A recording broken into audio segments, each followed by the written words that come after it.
Good morning friends, welcome to Delta academy.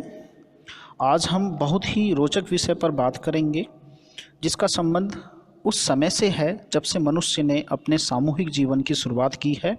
जी हाँ दोस्तों, मनुष्य का सामूहिक जीवन सबसे पहले नदी घाटियों पर देखने को मिलता है। मनुष्य ने अपनी जो बस्तियां हैं, जो सामाजिक जीवन है, जो उसका सामूहिक जीवन है, वो नदियों के किनारे या नदी घाटियों में अपना बनाया, शुरू किया।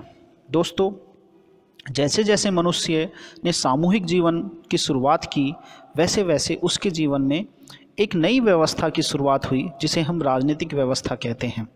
दोस्तों, राजनीतिक व्यवस्था के अंतर्गत किसी समूह को समुचित रूप से चलाने वाली व्यवस्था के रूप में जाना जाता है और इसी के साथ एक नया शब्द सुनने को मिलता है जिसे हम शासन कहते हैं। दोस्तों, शासन एक ऐसी व्यवस्था है जिसके अंतर्गत किसी समूह को समुचित रूप से संचालित किया जाता हो। दोस्तों, प्राचीन समय में मनुष्य जैसे जैसे नदी घाटी सभ्यताओं से विकसित होता गया तो उसके कई रूप देखने को मिलते हैं। जैसे प्रारंभ में छोटे छोटे कबीले देखने को मिलते थे, उन्हें हम जन के रूप में जानते थे।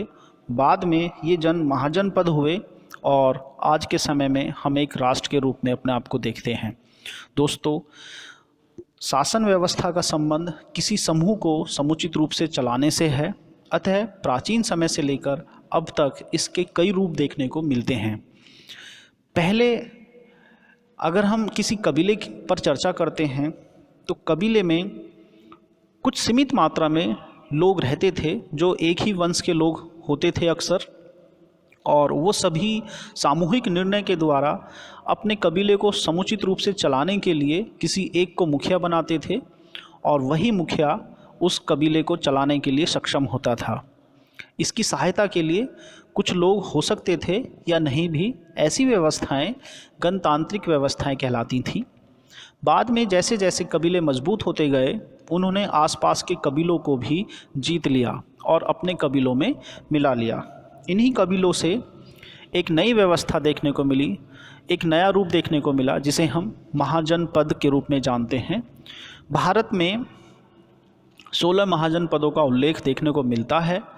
आप लोगों ने सुना भी होगा, जैसे अंग, मगध, काशी, कौशल, वज्जी, चेदी, वत्स, कुरु, पंचाल, अस्मक, अवंती, गंधार, कंबोज, ये सभी 16 महाजनपद हैं। तो ये बहुत बड़े क्षेत्र में थे। इन व्यवस्थाओं को चलाने के लिए एक नई व्यवस्था का उद्भव हुआ जिसे हम राज व्यवस्था कहते हैं, राजतंत्रात्मक व्यवस्था कहते हैं। इसके अंतर्गत जो कबीलों को जीतने वाला व्यक्ति होता था वही राजा बनता था और राजा निरंकुश होता था, अर्थात वह पूरे जनपद को चलाने के लिए खुद अपने आप में जिम्मेदार होता था, यानी कि वह अपने आप में ही विधि का निर्माण करता था, लॉ मेकिंग का कार्य करता था और वही एक एडमिनिस्ट्रेटिव का काम भी करता था। दोस्तों, बाद में यूरोप के पुनर्जागरण के बाद कई देशों में लोकतांत्रिक व्यवस्थाओं का जन्म हुआ। लोकतांत्रिक व्यवस्थाएं ऐसी व्यवस्थाएं थीं जिसके अंतर्गत लोगों के द्वारा जो जनप्रतिनिधि थे वो चुने गए। तो आइए इन सब पर चर्चा करते हैं। आज का जो विषय है वो लोकतांत्रिक व्यवस्थाओं से संबंधित है और हम जब कॉन्स्टिट्यूशन या गवर्नेंस की बात करते हैं तो हमें शासन व्यवस्थाओं और उसके प्रकार को ज़रूर जानना समझना चाहिए ताकि हम अपनी इस कॉन्स्टिट्यूशन में एक समझ विकसित कर सकें। और इसी उद्देश्य को ध्यान में रखते हुए इस वीडियो को बनाया गया है। वीडियो को अंत तक ज़रूर सुनें, देखें, ताकि आप आने वाले टॉपिकों पर आसानी से अपनी समझ विकसित कर सकें। दोस्तों, चलते हैं। तो शासन क्या है? अभी चर्चा में आप लोगों ने सुना होगा, देखा होगा कि शासन व्यवस्था एक ऐसी व्यवस्था है जो लोगों के समूह को संचालित करती है। दोस्तों, ये मुख्य रूप से दो रूपों में देखने को मिलती है। पहला डेमोक्रेटिक गवर्नेंस और दूसरा नॉन डेमोक्रेटिक गवर्नेंस, अर्थात लोकतांत्रिक शासन और गैर लोकतांत्रिक शासन। अगर हम गैर लोकतांत्रिक शासन की बात करते हैं तो इसके अंतर्गत पुराने समय के जो कबीले थे और उसके बाद जो महाजनपद थे उनमें स्पष्ट रूप से देखने को मिल जाता है। कबीलों के समय पर जो व्यवस्थाएं रही थी वो गणतांत्रिक व्यवस्थाएं थीं। ऐसी व्यवस्थाओं के अंतर्गत किसी एक समूह के द्वारा किसी मुखिया को चुन लिया जाता था और निर्णय जो होते थे वो सामूहिक होते थे, क्योंकि जो लोगों की संख्या थी वो कम थी। लेकिन जब ये महाजन पद का रूप लेकर आती हैं तो लोगों की संख्या बढ़ जाती है और निर्णय को सामूहिक रूप से ना लेकर के जो पावरफुल पर्सन है, जिसे हम राजा कहते हैं, जिसने दूसरे कबीलों को जीतकर एक बड़े तंत्र के रूप में विकसित किया है, उसी पर आधारित व्यवस्थाएं जो हैं राजतंत्रात्मक व्यवस्थाएं कहलाती हैं। दोस्तों, ये सभी की सभी गैर लोकतांत्रिक व्यवस्थाओं के अंतर्गत आती हैं। अब बात करते हैं लोकतांत्रिक व्यवस्थाएं। यूरोप के पुनर्जागरण के समय बहुत से विद्वान हुए, जैसे जेम्स मिल बर्क आदि और भी बहुत से विद्वान हैं जिन्होंने किसी राज्य के रूप पर अपने विशद विचार प्रस्तुत किए हैं।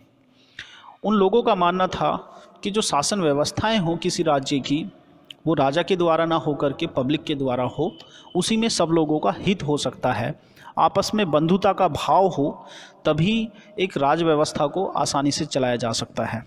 दोस्तों, ऐसी व्यवस्थाएं जो लोगों के द्वारा लोगों के लिए और लोगों में से चलाई जाती हों, लोकतांत्रिक व्यवस्थाएं कहलाती हैं। तो स्पष्ट रूप से शासन व्यवस्थाओं के दो रूप हैं, पहला लोकतांत्रिक शासन और दूसरा गैर लोकतांत्रिक शासन।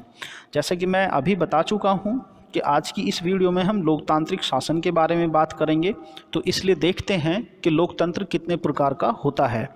दोस्तों, पहला लोकतंत्र अगर हम देखते हैं तो यह है प्रत्यक्ष लोकतंत्र है, जिसे हम डायरेक्ट डेमोक्रेसी कहते हैं, और दूसरा इनडायरेक्ट डेमोक्रेसी है, जिसे अप्रत्यक्ष लोकतंत्र के रूप में भी जानते हैं।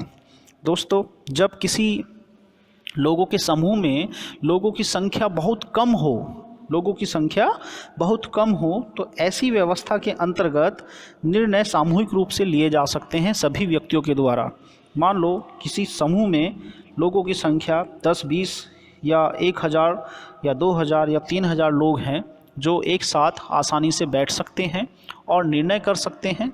ऐसे निर्णय वाली व्यवस्थाओं को हम प्रत्यक्ष लोकतंत्र कहते हैं। यह तभी हो सकता है जब समूह में लोगों की संख्या बहुत कम होगी।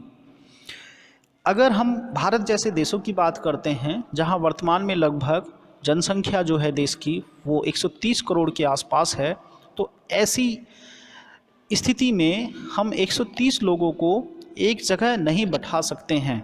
और अगर ऐसी कोई व्यवस्था बना भी ली जाए जहां पर 130 करोड़ लोग एक साथ बैठ जाएं, और तो फिर एक नई समस्या उत्पन्न होगी कि उनका जो सामूहिक निर्णय हो वो कैसे स्पष्ट किया जाए, क्योंकि 130 करोड़ लोगों में बहुत अधिक विचार होंगे जो आपस में विरोधाभास होंगे, और ऐसी स्थिति में कोई भी निर्णय लिया जाना असंभव ही होगा। दोस्तों, ऐसे व्यवस्थाओं के अंतर्गत हम एक नई व्यवस्था की बात करते हैं जिसे हम रिप्रेजेंटेटिव डेमोक्रेसी के रूप में जानते हैं, जिसे हम अप्रत्यक्ष लोकतंत्र या फिर इनडायरेक्ट या फिर रिप्रेजेंटेटिव डेमोक्रेटिक सिस्टम कहते हैं। दोस्तों, आप लोगों को अच्छे से समझ में आया होगा लोकतंत्र के प्रकार, प्रत्यक्ष लोकतंत्र और अप्रत्यक्ष लोकतंत्र। आगे चलते हैं लोकतंत्र की विशेषताएं। तो पहली विशेषताओं के बारे में, जैसा कि पूर्व की चर्चा में स्पष्ट हो चुका है कि जो लोकतंत्र है उसका जो निर्णय है वो निर्वाचित व्यक्तियों के द्वारा ही होना चाहिए, तभी लोकतंत्र रह सकता है। दूसरा, जो निर्वाचित व्यक्ति हैं उनका चुनाव कैसे हो, तो वो स्वतंत्र होना चाहिए और निष्पक्ष होना चाहिए। तो भारत में एक स्वतंत्र निर्वाचन आयोग की स्थापना की गई है जो संविधान के अंतर्गत स्थापित है। दोस्तों, इसका कार्य जो है स्वतंत्र और निष्पक्ष चुनाव को करना है। आप लोग जगह जगह देखते होंगे, जब जैसी चुनाव की अधिसूचना आती है तो चुनाव जो है कई जगह रेड डालता है, कई जगह वो देखता है कि कोई लोक लुभावन जो कार्य हैं वो तो नहीं हो रहे हैं, तो उन सब पर नकेल कसने का कार्य निष्पक्षता ही दिखती है। आगे देखते हैं कि चुनाव में भाग कौन लें अगर 130 करोड़ लोगों की बात करते हैं हम भारत की, तो उसमें बहुत से लोग बच्चे हैं और उन बच्चों का निर्णय लेने की जो क्षमता है वो बिल्कुल नहीं होगी। तो ऐसी व्यवस्थाओं में हम वयस्क मताधिकार की बात करते हैं। तो दोस्तों, लोकतंत्र में वयस्क मताधिकार उसकी एक विशेषता है। आगे हम बात करते हैं, जो जनप्रतिनिधि हैं, जो निर्वाचित व्यक्ति हैं, वो जनप्रतिनिधि कहलाते हैं और इनका कार्य होता है कि ये लॉ मेकिंग का कार्य करें। दोस्तों, भारत में लॉ मेकिंग का कार्य विधायिका के अंतर्गत किया जाता है, एक लेजिस्लेटिव के अंतर्गत किया जाता है, और ये लेजिस्लेटिव दो पार्ट में बटी हुई है। एक सेंट्रल लेजिस्लेटिव है जिसे हम केंद्रीय विधायिका के रूप में जानते हैं, और दूसरा स्टेट लेजिस्लेटिव है जिसे हम विधानमंडल के रूप में भी जानते हैं। अगर हम केंद्रीय लेजिस्लेटिव की बात करते हैं तो भारत में इसे पार्लियामेंट या संसद के रूप में जानते हैं।